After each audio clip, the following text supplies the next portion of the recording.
completely agree. For most of the volunteers in my group, it was a matter of survival day to day. And the people that we were with, it was like that too. My wife and I combined made $50 US a month, and we were able to buy a lot of luxuries that no one else could. In fact, we gave away a lot of our money to kids who didn't have anything to eat or clothes and things. I teach some policy classes on environment and what do we do, and I wasn't kidding when I said I had in the back of my plan to save the world. I still have that as a bit of a motto, tongue-in-cheek, but it's the only one we've got. And I don't think we can all live like we do here. I mean, you go home after this, and you open the fridge, and there's food there, and you flush the toilet, and it works, and you turn the light switch on, and if it doesn't work, you note it. It's completely the converse everywhere else. If something works all the time, or even one day, you're like, wow, that was cool. That's kind of a shocker for most people.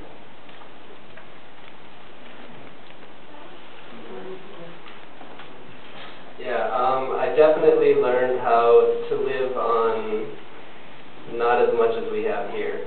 You know, when you don't have electricity, running water, anything like that. TV, of course, no TV. Definitely learned that you can still be okay if you don't have those things. You know, we take those things for granted here. When I came back, well, things are still a little strange for me, getting used to things like that. But you can live on a lot less than you think you can. So that was one of the things I learned.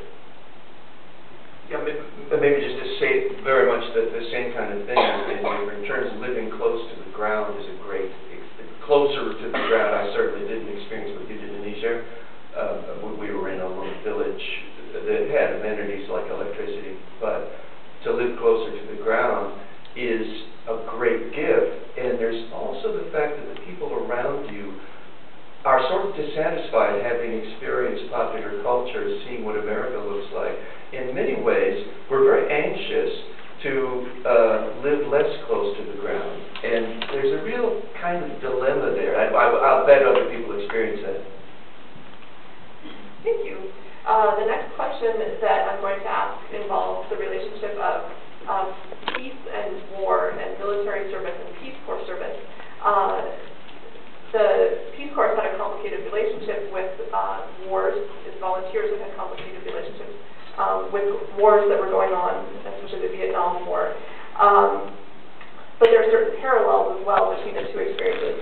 And the philosopher William James, early in the 20th century, claimed that there was a need for a national service program that would serve as a moral equivalent to war. That there is something about that experience that hardens people, that helps them in their development, that unites people together. But if we could have, he thought, a moral equivalent to that through something like the Peace Corps, which of course was established then in 1961 by JFK. And all of you entered the Peace Corps during a time of war. Two of you entering in 2006, and then one in 1967 and 1968. And both times the country was at war. And my question to you is, how did that, or did that affect your decision to serve in the first place? And did it affect your actual service as well? Yes. Yes. Kate and I, my wife Kate and I went because we were thoroughly dissatisfied with the direction domestically and foreign policy-wise this country was taking. And looking back on it, it seems a little odd that I chose to do that. I was an attorney at the time. I still am, white male. You know, that's kind of where the power lies in this culture. It's embarrassing, really, but that's how political stuff works. And so we left thinking, well, we don't like the war, we don't like what's going on domestically, we're squandering our political capital, let's go try to fix it. And so we put ourselves into the most difficult situation, I think, that we could make a big difference. Small one, yes. And I think that's what it was all about, you know, showing our host family that indeed, like Michael was saying, we don't all live like you see on television. Baywatch still runs frequently in those countries, and yeah, you know, California Excess, and they were a little bit shocked to see that, oh, you mean you only brought 2 shirts along? Yeah. And we did that purposely, you know, and we explained that, you know,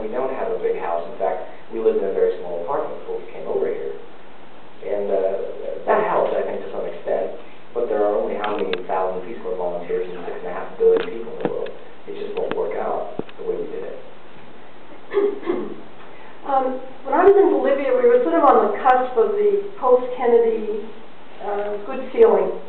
And it was not unusual to see a picture of Kennedy on the walls of extremely modest homes in the countryside. So we came in sort of on that wave, but the United States build-up in Vietnam had kicked in, and most of the young men I served with, including my later husband, were not interested in going to Vietnam. And I remember clearly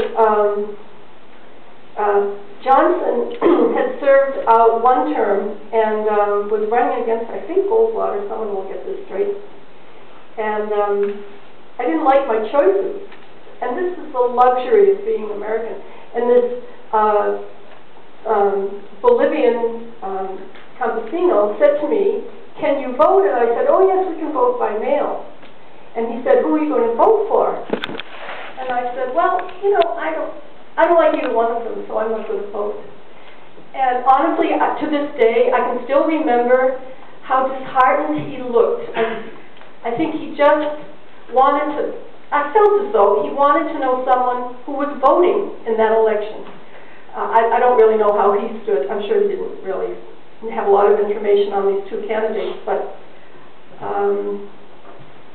I have a sense then that I was a connection to this big enterprise, this big war that was being voted on by the electorate, and I didn't like either Goldwater or Johnson, so I just actually opted out. And it was such an odd sensation to know that the people there were aware of that, and somehow I let them down by opting out. So the war played huge for us. We actually have a very good friend who was drafted out of Peace Corps service in Bolivia and brought home, and then flunked the physical and managed to come back.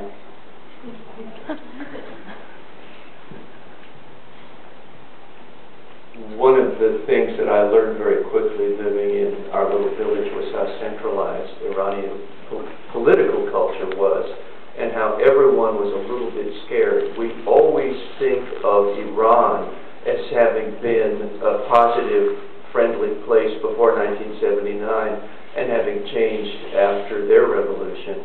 I found it a place in which any close association you made, any friends you made, any sort of participation in the community had to be non-political. They were simply too frightened to talk about politics in a wider sense.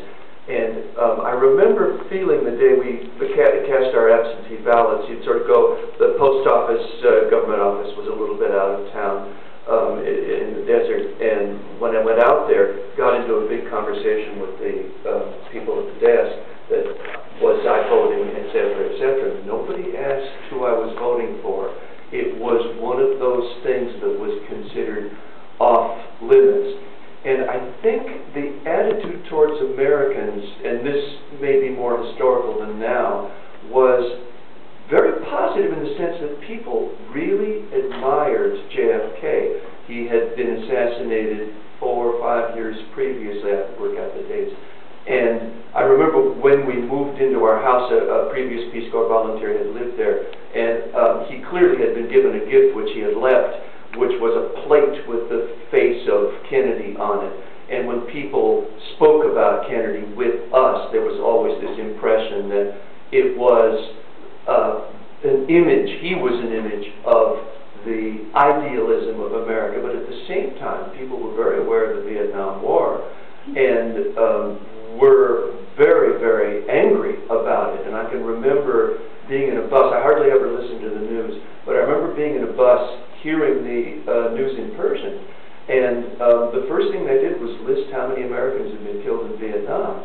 And I remember thinking, that's an odd thing to be hearing on the radio news in a third world country. And I'm not sure I even know what the attitude towards that was, but clearly the war in Vietnam was the other face of their attitude towards America. That was seen as our negative side, as the memory of JFK was seen as this positive side, and I'm not sure it was ever sorted out.